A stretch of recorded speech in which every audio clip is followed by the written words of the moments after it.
Hello again.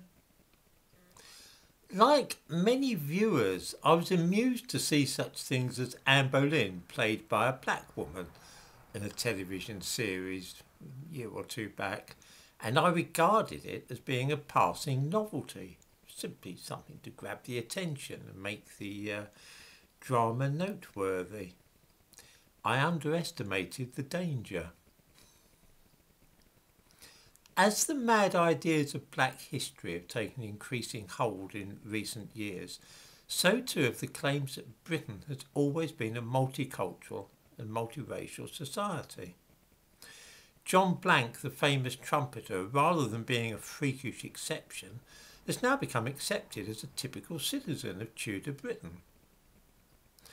The claim is routinely made that there were many thousands of black people in 18th century London, and although there were some black servants and so on, this is not regarded as being good enough.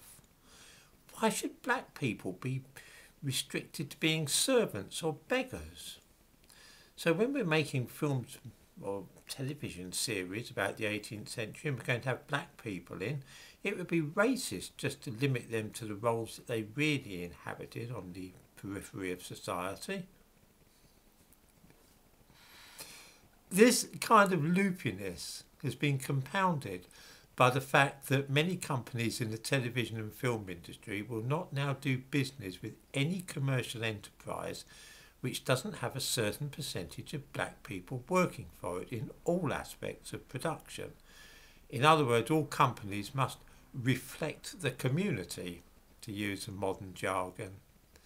This means that any film or series being made must have black actors in it, or the chances are that nobody will buy the finished product.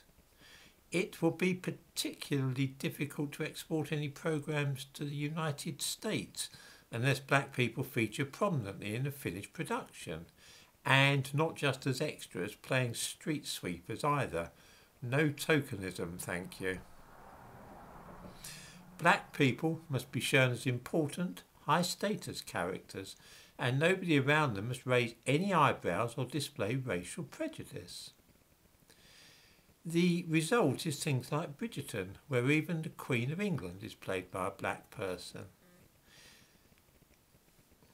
All this means that period dramas made these days, whether set in Roman Britain or the Viking times or Regency England, Victorian London, London during the Blitz, all have to feature important black people. This really does make for bizarre viewing, and the latest film, set roughly at the same period as Jane Austen's novels, is no exception. The thumbnail to this video shows a clip from Malcolm's List, which is about black people and Indians, all of them in the upper classes in the Regency period. It's going to be released in a month or two in July.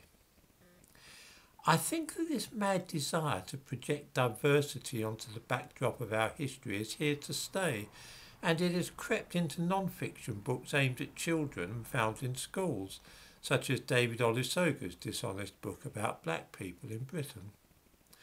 Our history has effectively been colonised. In order that people who had no history to speak of should be allowed to claim that they were prominent players in British history. Our history is thus well on the way to being overwritten with an entirely false and untruthful version of the past. In the description to this video I give a link to a magazine article about this new film with some more photographs showing what a bizarre fantasy it portrays.